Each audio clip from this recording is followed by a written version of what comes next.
Gentlemen, good day and welcome to the Yes Bank's Q3 FY24 earnings conference call.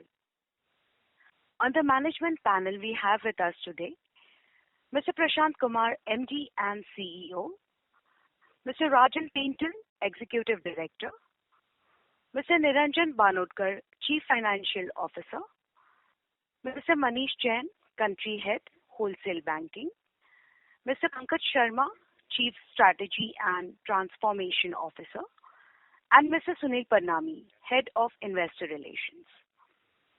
Mr. Prashant Kumar will give an overview of the results, which will be followed by a question and answer session.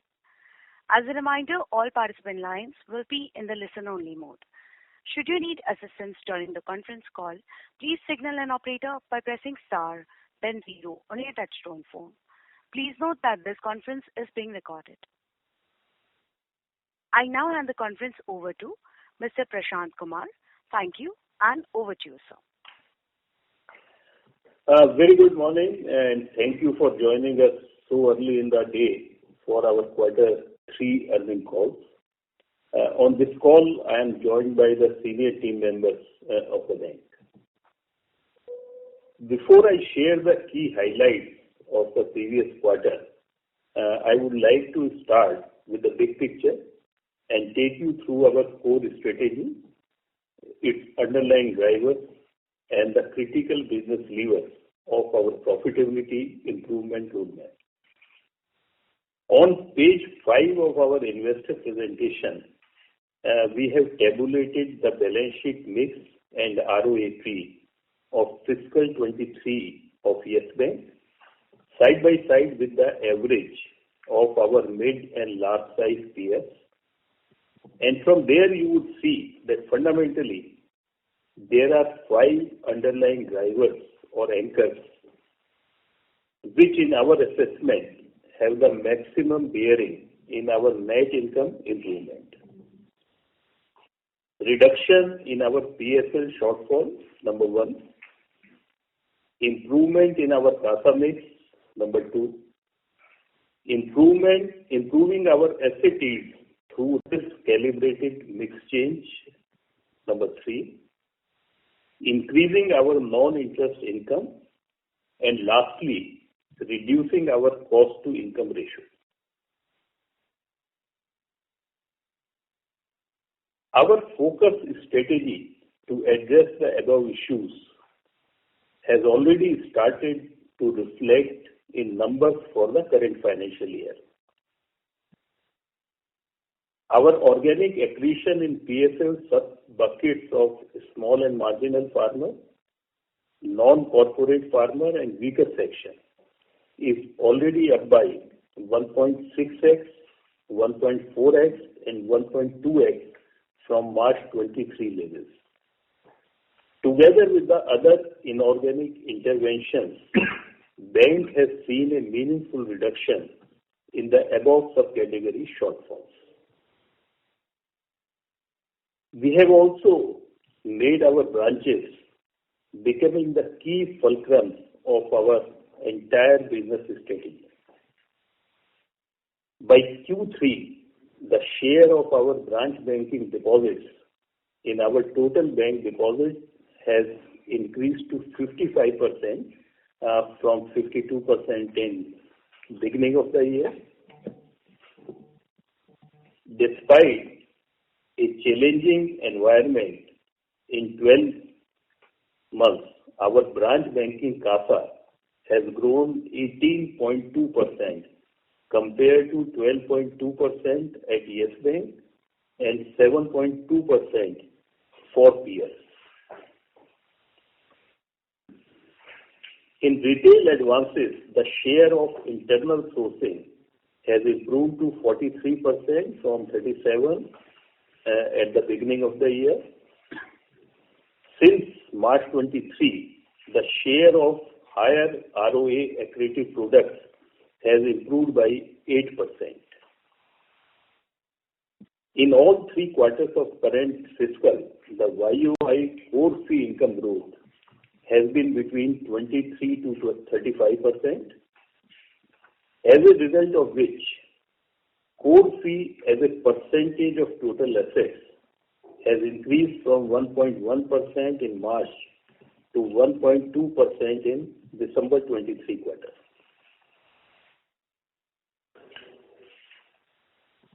The strong focus on SME and mid-market segment, which are growing at 25% plus, both are high-quality book with significantly low NPA levels across business cycles. Both the businesses are good source of fee income and low-cost liabilities.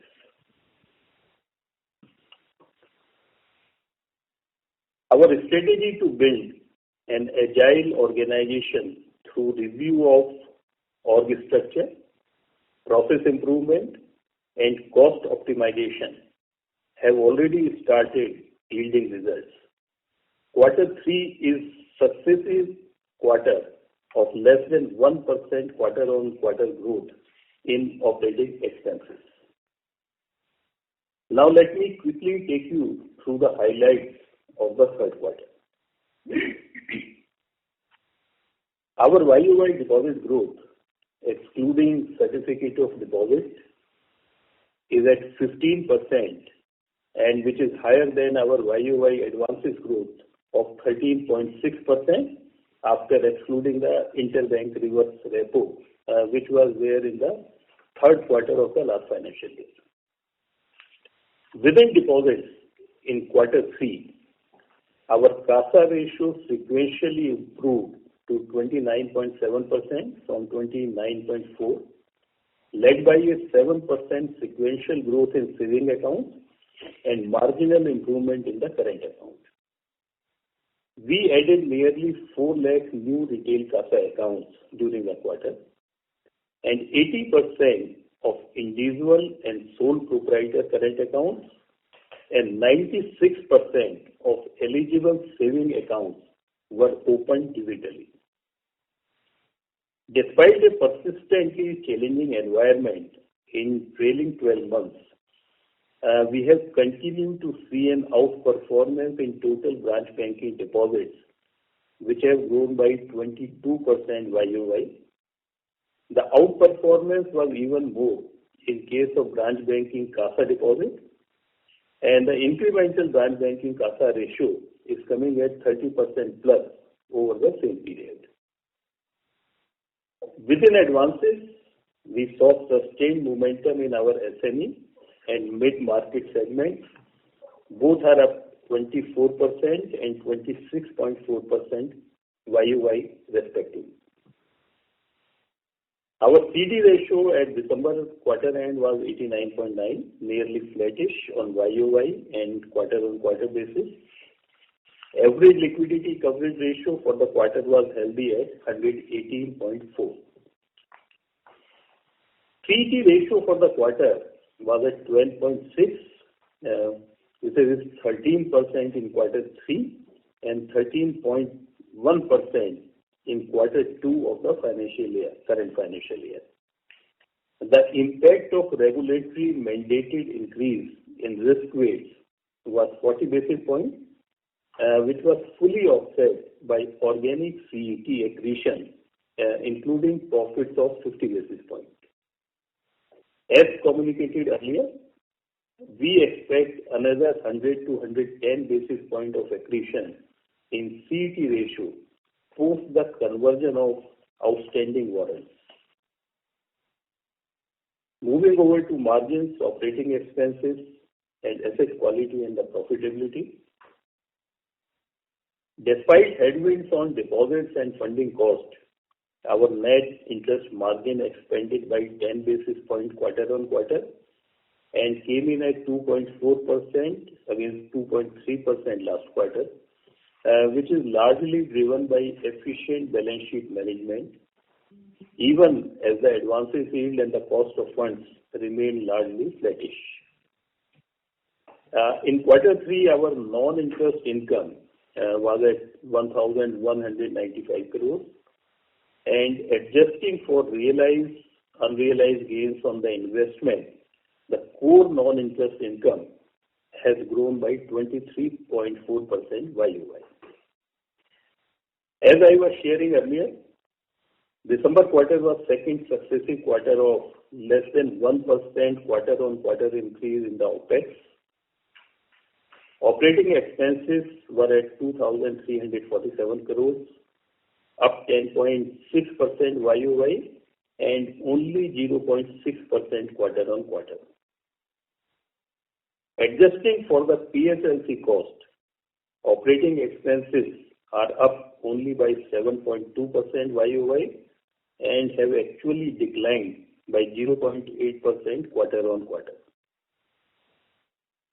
Provision costs came in at 0.6%, which is flattish quarter-on-quarter despite 0.5% aging-related provisions on the security receipts during the quarter. AIF-related provisions have been fully absorbed at 12.5 crores.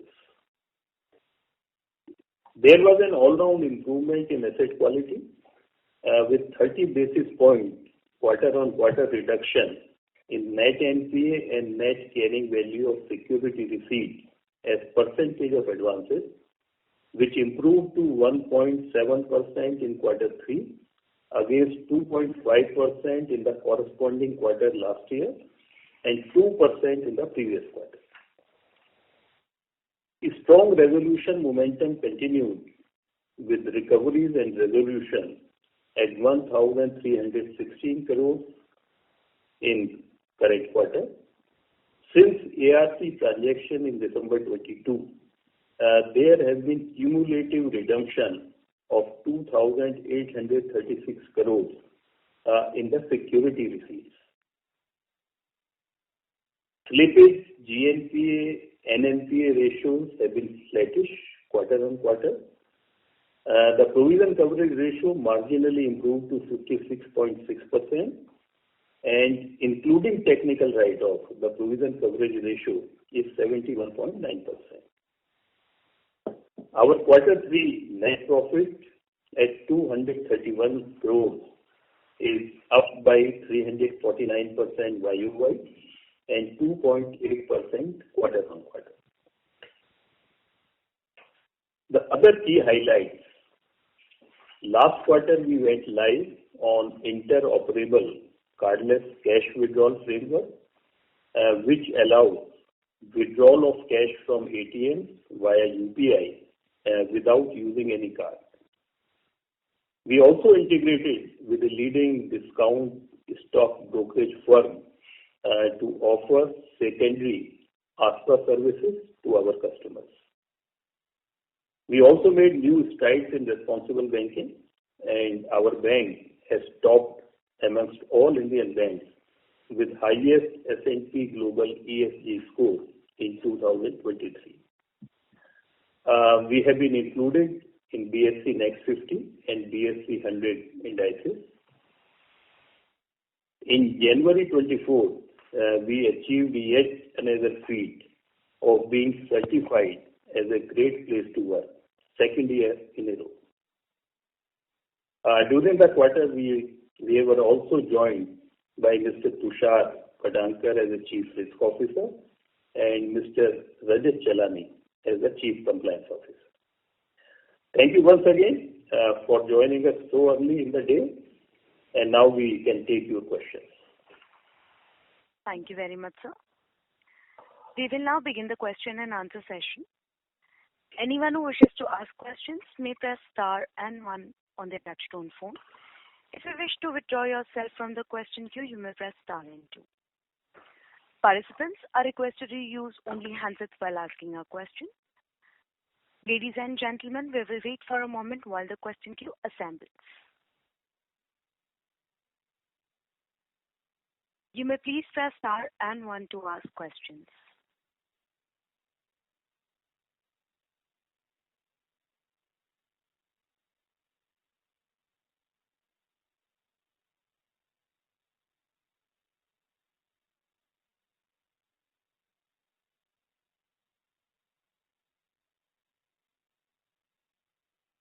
The first question is from the line of Deepak from Aryan Share and Stock Brokers. Please go ahead. Good morning, sir. Yeah, good morning. Yeah. And congratulations for a very good quarter.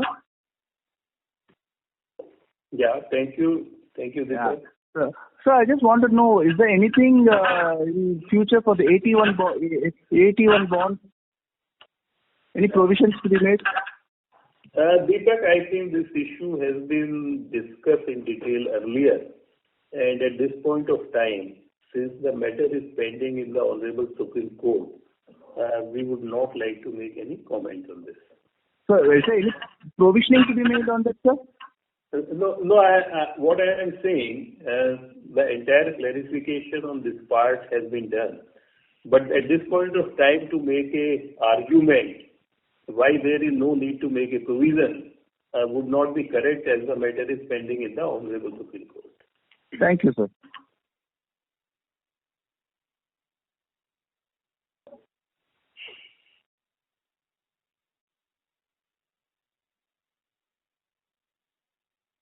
Thank you. The next question is from the line of Amay, an individual investor. Please go ahead. Hello. Yeah, please. Good morning, sir. Just a quick follow-up question on 81. Do we know when is the next date in the Supreme Court, and how do we know when is the date? In fact, I try to know, but I don't find a way to figure out when is the next date. Actually, this was slated to appear today, okay? But it has not come in the final listing as of date. And I think we would come to know from the registry of the Honorable Supreme Court when it will come on the next date. Got it. Thank you, sir. That's all. Yeah. Thank you. The next question is from the line of MB Mahesh from Kotak Securities. Please go ahead. Hey, hi. Good morning. Two questions from my side, sir. First one is on the cost of funds. The increase has been for this quarter relatively smaller as compared to the last two quarters. If you could just tell us at your portfolio level, given the kind of maturity that you're seeing in your term deposits, how are you seeing the cost of funds kind of moving over the next couple of quarters? This is the first question. The second question pertains to the slippages that we are seeing on the retail portfolio. This quarter has been on the higher side. If you could just kind of give us a context into what is driving these retail slippages. Thank you. Sure. On the cost of funding, the first question that you asked, Mahesh, if you recall, we've been saying that the bulk of the repricing has been absorbed till September. And since then, at least in terms of what we are observing as a pendency in deposit repricing, we're looking at not any material impact over the next 1 or 2 quarters. Having said that, Mahesh, what we also are conscious about are the industry and the liquidity landscape could mean that there could be room for us to continue to work on rates. Although our conscious effort is relative to the industry, we need to keep performing better relative to the industry. But as of now, when we look at the repricing or pendency of portfolio, there is a very minimalistic impact from a TD repricing on cost of funding. Niranjan, just to add on this question, let's say in the month of January so far, the situation on the deposit mobilization has been at par to last quarter, worsened, or it continues to remain, or it has improved? Where would you kind of put the situation today? So at an effort level, I have to say efforts are higher for mobilizing the deposits that we would have otherwise take.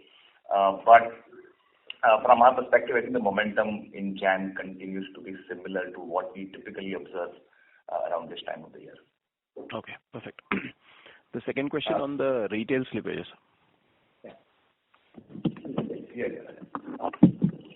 So on the retail slippages, obviously there has been a little bit of concern in the last couple of quarters brewing.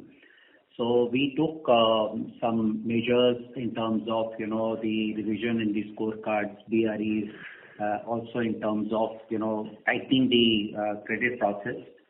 So I would say that more or less we have now reached a plateau, and from there we see that, in the coming quarters we will see this getting, in a stable state. But good part is that bucket by bucket there is an improvement in the resolution. So we see a better resolution in the coming quarters from this level. So our expectation is that the slippages will continue for 1 or 2 quarters. It will not rise from here, and then it will start declining. Sorry, just to understand, what is driving these slippages? Which part of the product portfolio within retail?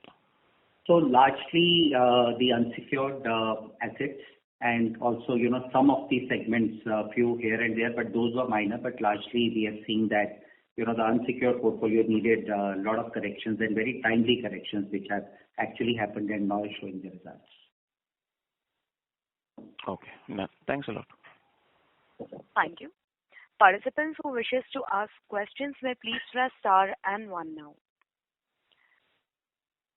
The next question is from the line of Sri Karthik Velamakani from Investec. Please go ahead.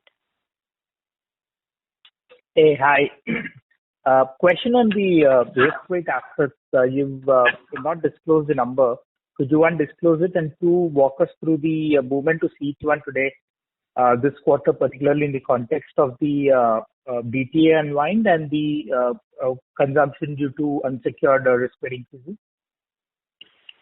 Karthik, hi. So the risk weight number is about 2.7 trillion rupees, which was about 2.58 trillion rupees in the previous quarter. So we had about 12,000 crores of increase, 12,500 crores of increase in the risk-weighted assets. Almost 7,800 crores did come in from the new RBI circular. Now, if I were to just split this from a capital consumption, like Prashant also mentioned in his opening remarks, we had about 40 basis points of burn that came in because of the new RBI circular. Outside of that, we had about a net 10 basis points of consumption, which was a function of both growth that we had, as well as the the profitability, the DTA, and some amount of continuous work that we keep doing on the rating profile plus like retail portfolio coming through. A combination of that, we had a 10 basis points of net consumption. But both profits and DTA release would be about 20 basis points of that book. And the 10 bits decline due to PSL shortfall is an implied profitability hit, is it, Rajan? No, it's just that if you look at the balances increase that we've had about a net 10,000 crores of increase in the PSL shortfall deposits between September and December quarter. And as a consequence, we also end up allocating capital on that because it does attract risk-weighted assets. So that, it's a function of that. Oh, okay. So despite being sovereign guaranteed in nature, there is capital hit also due to PSL. That's right. That's right, Karthik. Absolutely. Okay. The other question is on our CA and SA growth. So generally, I think it was part of your opening remarks also that the CASA growth has been faster than system. And I see that the branch additions have not been that high. What's contributing to this, the higher CASA growth relative to where the system is? So Karthik, from our vantage point, so there are 2 things here, right? One, for us, we are operating at a 29.7% of CASA ratio. So we clearly have a priority to continue to improve our both current account and savings account, right? Number 1. Number 2, when therefore we look at an execution plan, clearly there is a higher amount of focus that is given to mobilizing the current account and savings account, right? Number three is we are looking at a loan growth which has been in the range of about 13%, and as a consequence, we are also looking at a deposit growth of 15 to 16%. In that context, we do find that delivering a growth of CASA, which is higher than our deposit growth, is something which we are all working towards, right? So it's a very, very focused execution plan, and the consequence of those execution plans are discipline around productivity, efficiencies at the branch level, monitoring profitability of each and every branch, making sure the incentive structures are rightly aligned, not only for just acquiring customers, but making sure that they maintain balances over a M3, M6 period as well. So it's a function and culmination of all of those elements, which we've been investing over the last 2 to 3 years. We are finding outcomes of those, and we're quite actually satisfied that I know 29.5% is not a very high CASA ratio, but we are quite satisfied that a lot of the SA that is also coming through, if I just look at over the last 1 year, it's not that our blended SA rate would have actually increased. So it's not that we are throwing rates to acquire the savings account. It's a function of very hardcore execution in retail, to drive the balances. Thanks. I'll come back. Thank you. Participants who wishes to ask questions may please press star and 1. The next question is from the line of Mahrukh Adajania from Nuvama. Please go ahead. Yeah, hi. I have 2 questions on the Hello? Yes, ma'am. Hello? Please proceed. Yeah. You're audible, yeah. Yes, hi. I have 2 questions. The first is on personal loans that was discussed a bit. So why were tightening measures required in personal loans? What was your ticket size? Most of it would be salaried, right? So what was your ticket size, and in general, is there some read-through for the sector on that bit? And secondly, on just the realization of security receipts. I know it happens as and when, but is there any path you can guide us to build better estimates? Okay. Now, first commenting on the first question on the personal loans. So our average ticket size remains around 2.5 lakhs. However, the segments which were a topic of concern for the entire industry were one was the NTC, the new to credit, which was contributing to almost 25% of the industry's acquisition. I think that which was showing a very good behavior for 2 years, started showing some stress. So at an industry level, there is a concern and there is a cut on that particular segment. The second one obviously is where the income levels were less than 30,000 a month. So these are the 2 segments which have been cut, and this is not just for us, but this is at an industry level.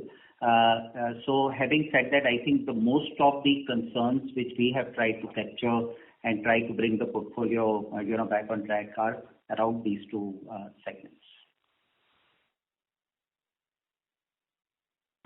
Sure. And on the realization of SRs? So basically, when we started, when this transaction happened, we had the security receipts of 8,853 on gross basis, okay, which has already come down to 6,393 in 1 year. Okay? So fundamentally, if you see out of 8,853, almost 2,500 have been redeemed. Very, very difficult to predict when the remaining security receipts will be realized. But I think with the track record, we have not seen in 1 year more than 25% of the security receipts have been redeemed.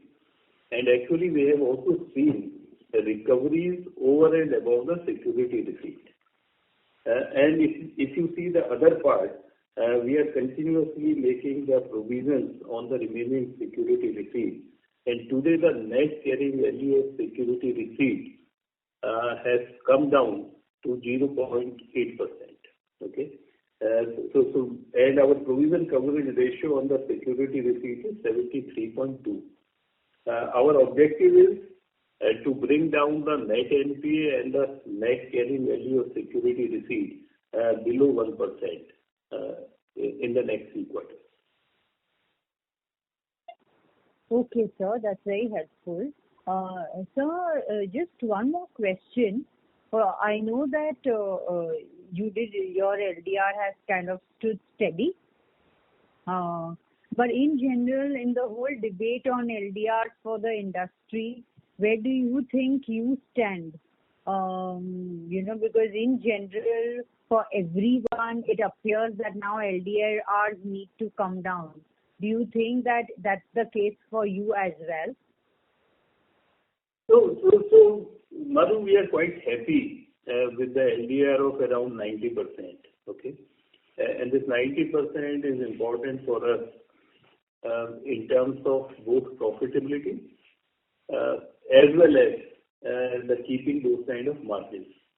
But if you see that we are continuously focusing on the deposit growth higher than the loan growth.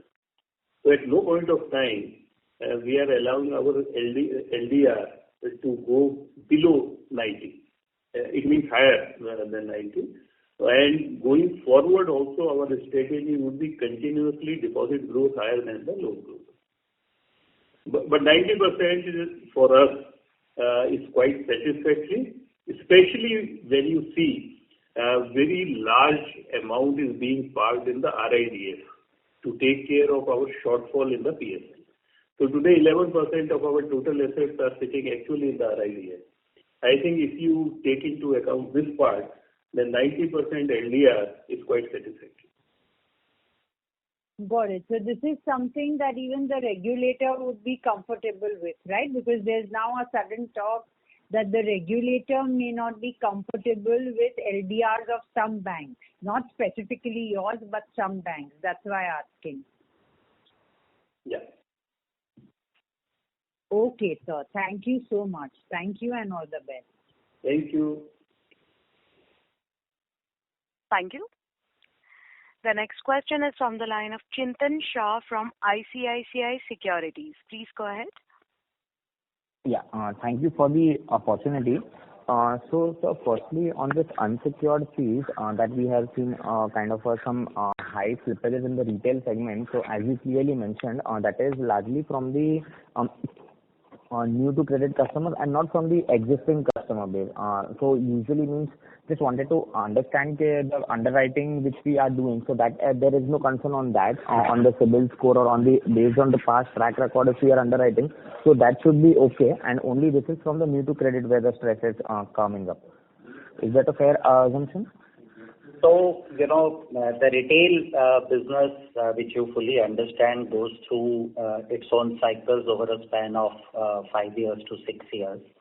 And whenever, there is any signs of stress appearing, the following actions are usually taken. One, to take the entry scores up, to tighten the criteria around the income levels and FIR.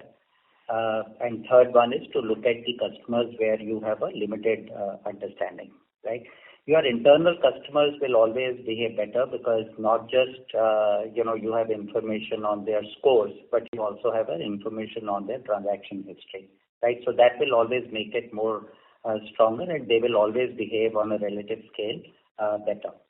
The concern always will be the new to bank customers, and within new to bank, then you segment which income bands you want to purchase or where do you see stress. You kind of again dissect it between the credit scores and then bureau scores, and then you again segment it between the profiles, the locations, the demographics. So you get into full detail when you have to review to tighten the criteria. So I would say instead of, and what I alluded to was some of the segments which largely, have shown signs of stress. But whenever you get into this cycle, and I would not say that we are actually into the cycle, but there was a bit of correction required at the industry level, and in line with that, we have taken actions across this. So it is not just cutting one segment. You have to take multiple actions to control, and fortunately, the signs are quickly seen in terms of your new to bank population, which is coming into as an inflow to the bank. So that is a positive sign. Sure. And so, sir, usually the FOIR for this below 30K customers probably where there is some stress. So what will be the FOIR for that, 40-50% or even more than that? So actually, this is, today it is not as simple as it used to be a couple of years back. Today you segment the customer and then decide. Cat A company or a Cat B company or a Cat C company would all have a different approach to underwrite. So I would say there are multiple factors. It is a far sophisticated scorecard which today is applied as compared to the erstwhile file. So this is, I would say, the tightening on various fronts, not just the income to the loan ratio, but also to the EMI ratio, but also to the thresholds of what is your entry level for income. Even that is into the consideration, including putting the Cat A, Cat B categorization of the companies from the employee accounts. Sure, sir. And also, so secondly, on that profitability part, thanks for that, for the levers, the improvement in profitability. So we have mentioned that increase in organic PSL. So there were some talks earlier of acquisition, some inorganic acquisition to boost PSL. So is that still on? Are we still working towards that? And on the PSL, so firstly it is on that, and then I'll come with the last question. Yes, there is work happening to find ways to accelerate the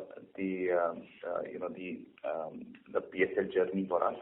But having said that, clearly when you look at creating or acquire acquisitions, it obviously is time consuming. You need to have right fits, and there are multiple criteria that go into the evaluation. So it does take time. But I think having said that, I think it's important to note that it's not that we are just waiting for that lever to express itself in our balance sheet.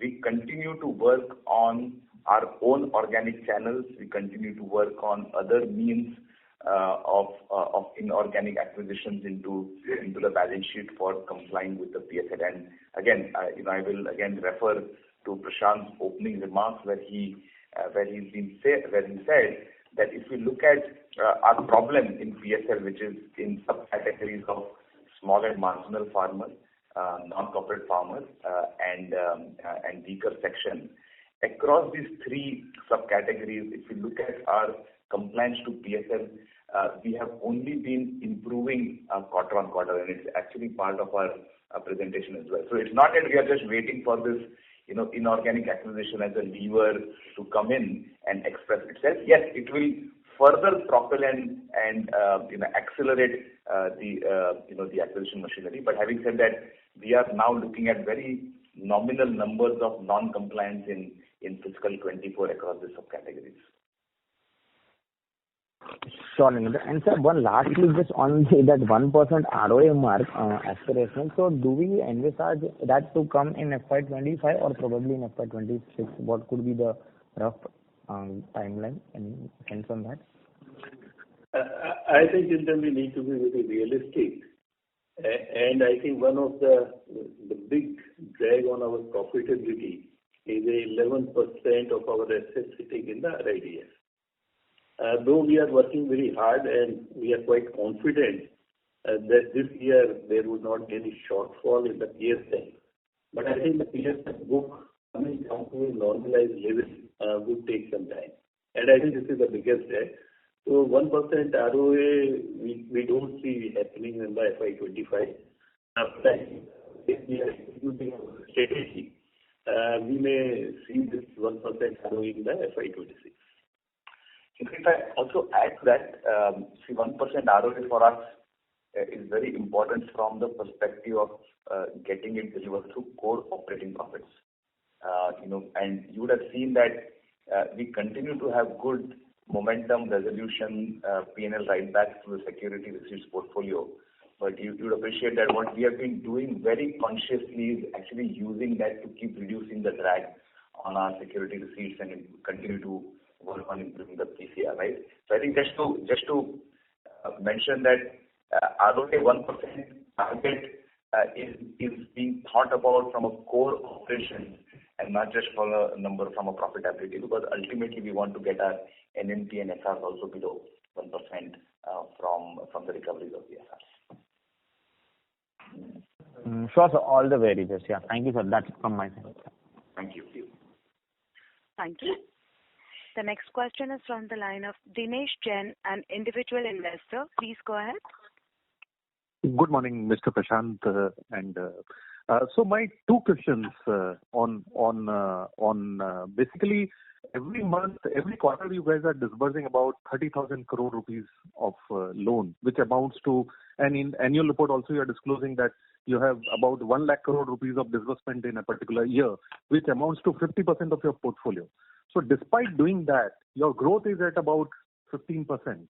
So it means your average loan size is somewhere about 2 years or something like that. Why it is not translating it into the growth? That's number one. Point number two is in the provisions this time the default on personal loan is about 1,000 crore. Your total net interest income for the year is 2,000 crore. So if your 50% of your portfolio is towards personal loan, which is about 1,000 crore, and you have already you are defaulting, your defaults are 1,000 crore in a quarter. Does it mean that 100% of your personal loan net interest income is getting defaulted? So is it some bigger underlying thing is there which we are not understanding, or is it the earlier Yes Bank which is returning now to the fore?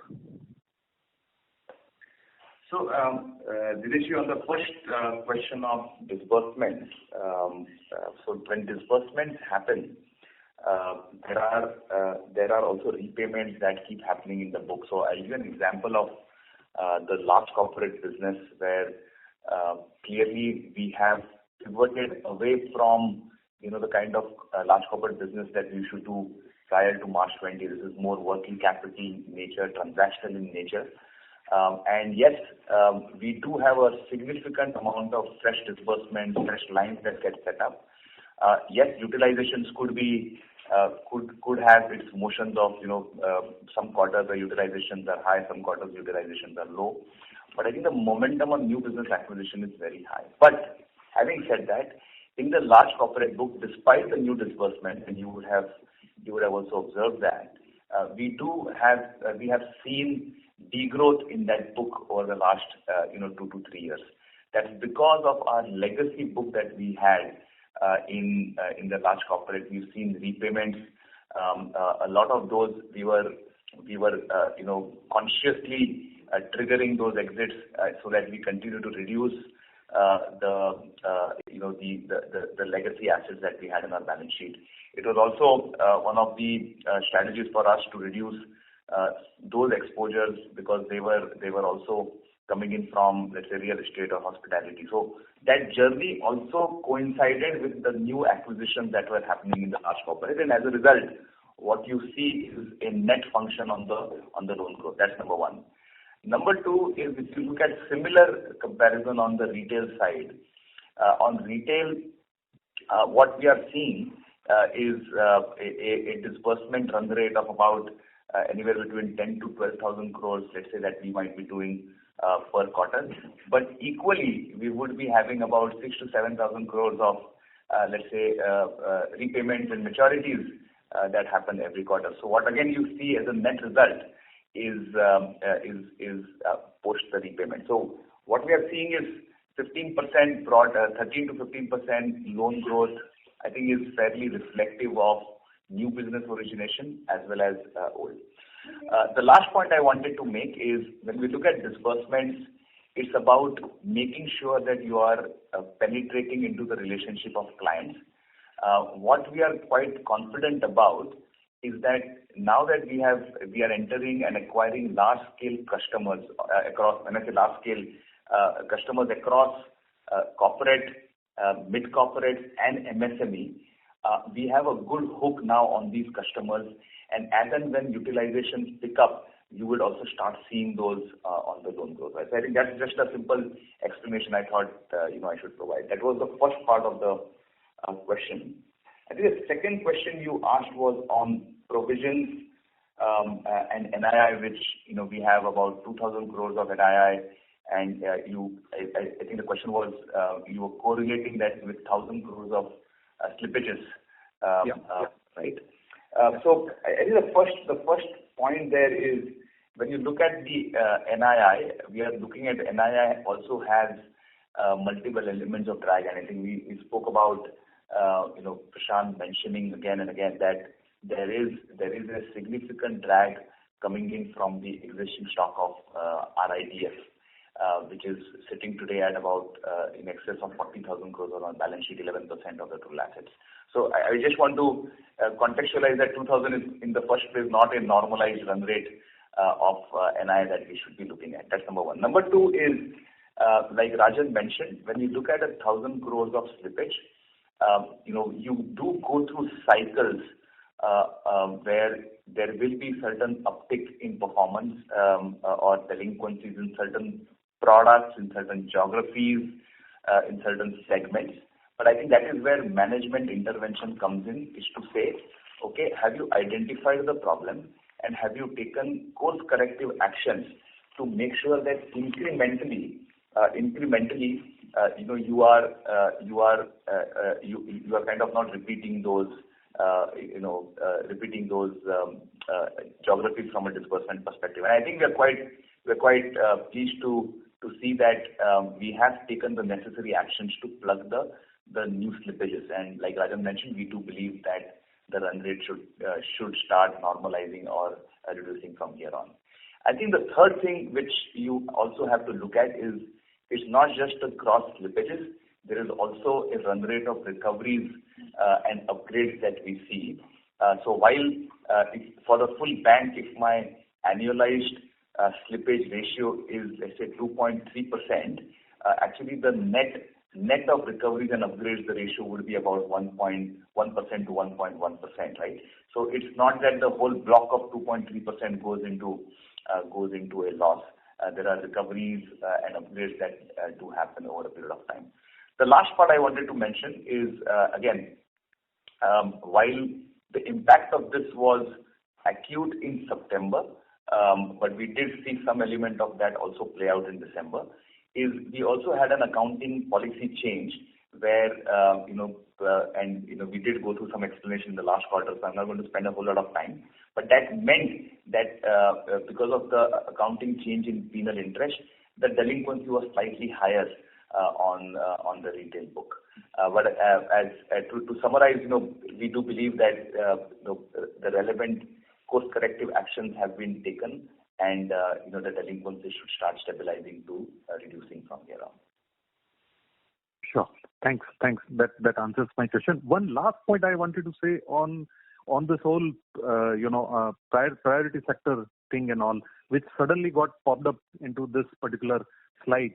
So were you guys not aware last 3-4 years that this particular thing was you didn't see it coming and suddenly this has popped up this particular quarter, or you were knowing 3-4 years back and you were working on it and nothing happened, and therefore this quarter it has popped up that this has become now a new reason on the block?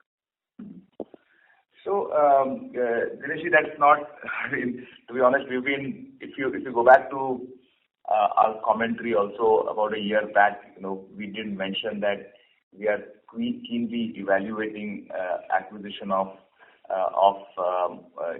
an MFI entity or entities that might be the MFI business. This was all keeping in mind that the bank needed to solve its PSL subcategory acquisitions, right?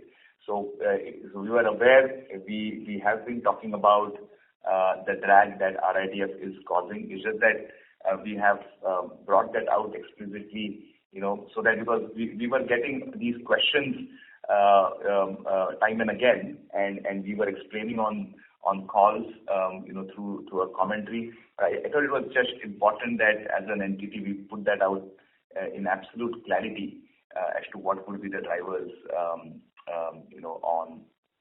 on improving the PSL drag and what is the drag. So we just put that out in black and white. That's the only difference. It's not that we were not aware, nor that we have not been guiding as to whether this is the problem statement for us or not. Sure. Thank you. Thank you. The next question is from the line of Narendra Podwal, an individual investor. Please go ahead. Sir नमस्कार, प्रशांत कुमार जी। नमस्कार।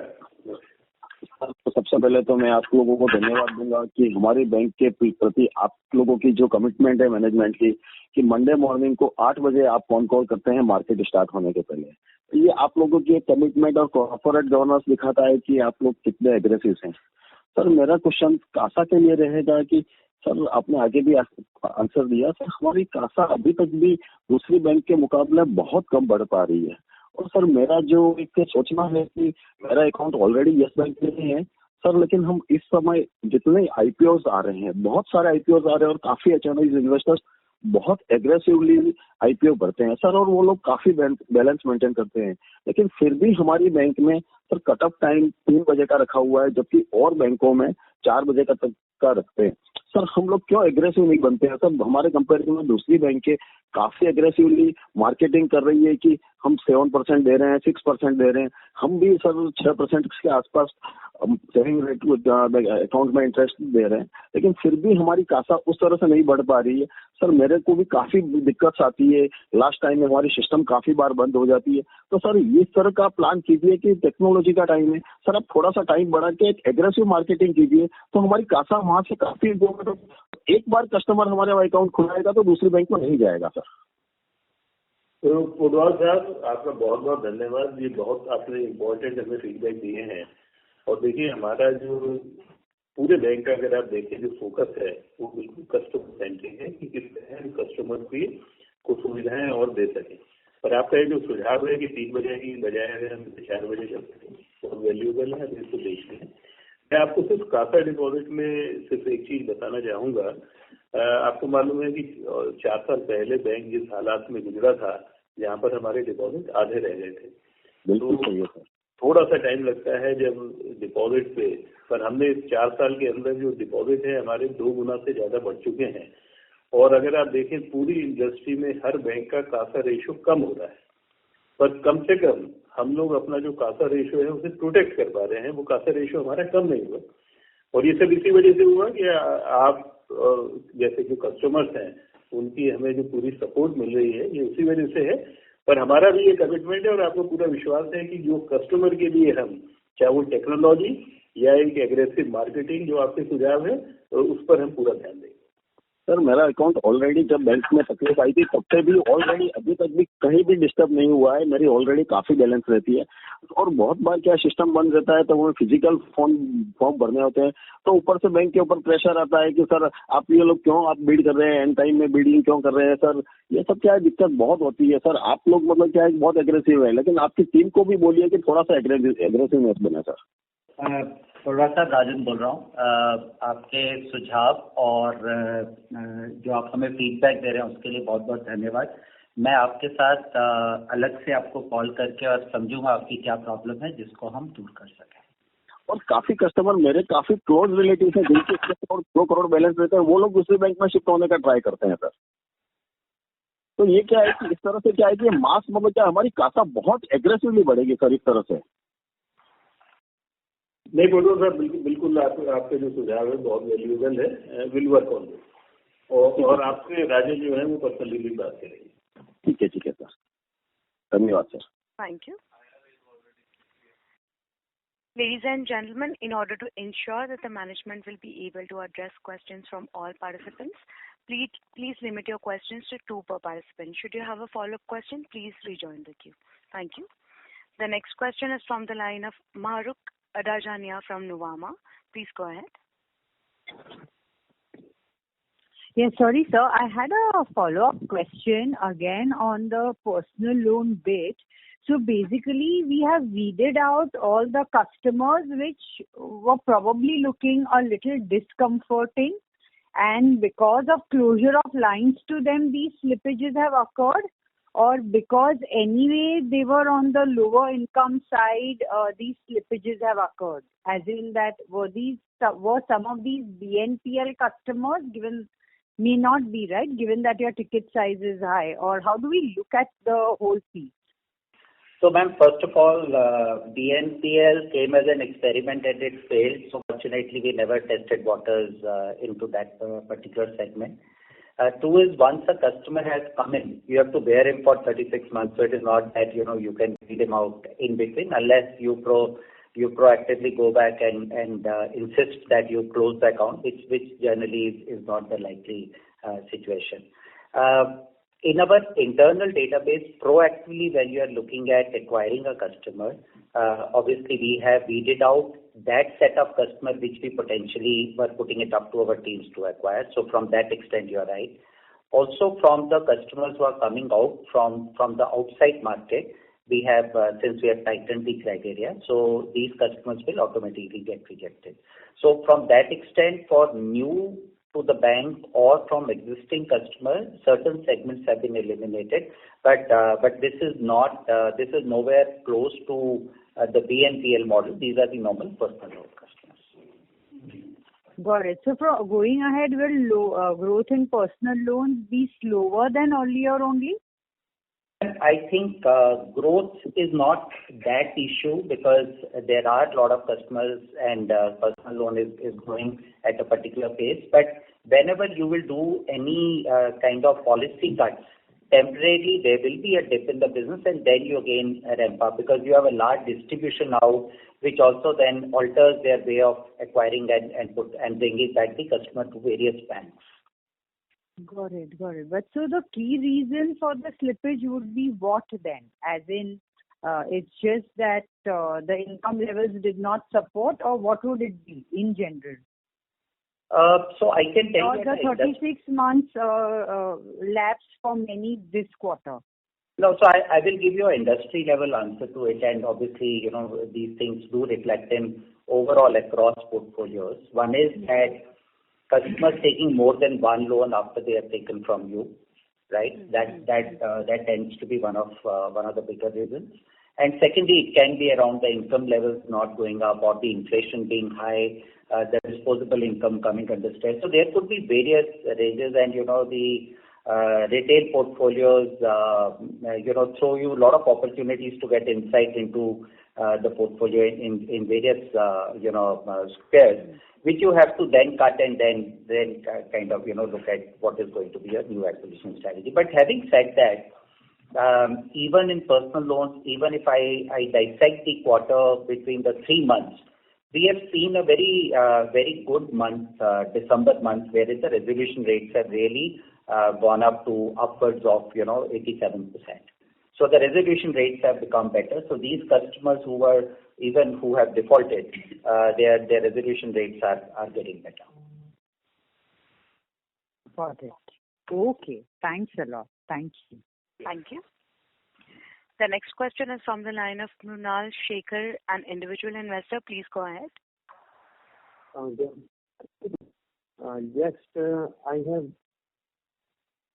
There is too much deviation from the registered security house analysis and why there is too much negative number in retail segment. Sir, can you repeat your first question? Deviation in which element you want us to clarify? Because market has expected too much profit in this quarter. Means from the registered house analysis, security house analysis, like ICICI Securities has expected figure around 500 crore profit at this quarter, but we have got just something 281 crore net profit. And MK Capital also analyze too much profit, but we get less profit than this number. So, Mulaji, इसमें and also one more thing I want to add. There is too much speculation is spread around in YouTube and this YouTube. What are you doing in this regard to control this news? Sorry, Balaji, आपकी आवाज ठीक नहीं आ रही थी. We were not able to hear you well. I think the first part of the question which we could gather was around that the market expectation was a certain number and we have delivered a certain number below expectations. Is that a fair question? Yes. Okay. So let me respond to that, and maybe we can come back to the second question. So Muralji, to be honest, we will not be able to comment and let's say on every quarter's expectations that markets. I think at the start of the year we've been saying that there is a certain path to our profitability to a 1% ROA, and which is a journey which requires a lot of execution, focus. It was a 2 to 3 year journey that we had highlighted. Number one. Number two, as the kind of period plays out, of course there are a lot of external factors that also come in, and you would appreciate that over the last 1 year there has been a significant spike in interest rates generally in the environment as well, which resulting into NIM compression not only for us across all the banks. But I think there are certain principles with which we work. There is a certain strategy which is in place, and we are sticking to that strategy. And just from a profit standpoint, because that was a specific question that you had, for us, it's very important to get the NNPA and security receipts also below 1%, right? So it's important that we keep improving our PCR for the bank, we keep reducing the drag, and keep working on expanding the operating profit, right? And that's the work which we keep executing day in, day out. We also take, by the way, through this question of a feedback that maybe the expectation itself in the first place needs to be managed better, and that's something we will be happy to communicate more emphatically and effectively on an ongoing basis. Yeah, we were not very clear about your second question. If you can just repeat the second question. I'm sorry, sir. The participant has already left the queue. Okay. We'll move on to the next question, sir, which is from the line of Srinivas, an individual investor. Please go ahead. Yeah, good morning. I have two questions. Actually, what is the guidance for this ROA accretive products from the current level of 55%? As at the end of FY25, where would we expect it to be? And what would be the impact on the bottom line? And second question is, like Prashant sir was saying that from 8,000 and odd levels, like the security receipts on the ARC portfolio have come down to 6,000 and odd. 25% recovery has happened. But if we see the presentation, like the security receipts as a percentage of advances is only 0.8%. That comes to roughly 1850 crores. So what is this difference between 1850 and 6,000 and odd 4,000 plus crores? Can we assume that like once the provision becomes zero, entirely the 4,000 crores would be accretion to the profit bottom line? Yeah. So basically 0.8% is the net carrying value of SR, security receipt, after making the provision. And once, like, if net carrying value comes down to zero, then whatever recovery would come would be directly addition to the P&L. Okay. Second question. On the ROA accretive products, our objective is to, and again, the first point there is we are talking about large scale distributions. Therefore, the path towards migrating towards a higher ROA accretive products is something that we keep calibrating over a period of time. Currently, which we are running at about 55%. The trajectory would be continue to improve that. You will continue to see about 5 to 10% improvement in that mix over the next 6 to 9 months. I think that's really where we will continue to work.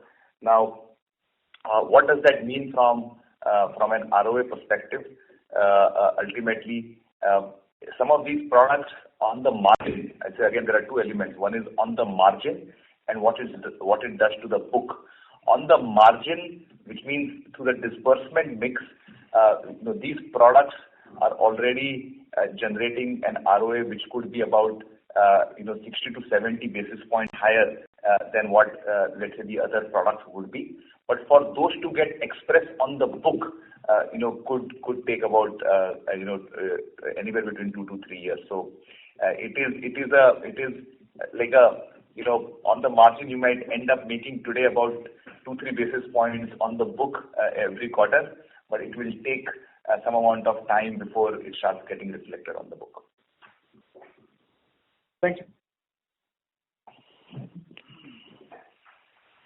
Thank you.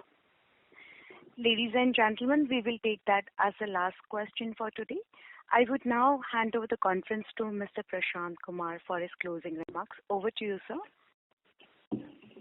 Again, thank you everyone for joining our earnings call too early in the day. Thank you so much, and wish you all the very best. Thank you very much, sir. Ladies and gentlemen, this brings the conference call to an end.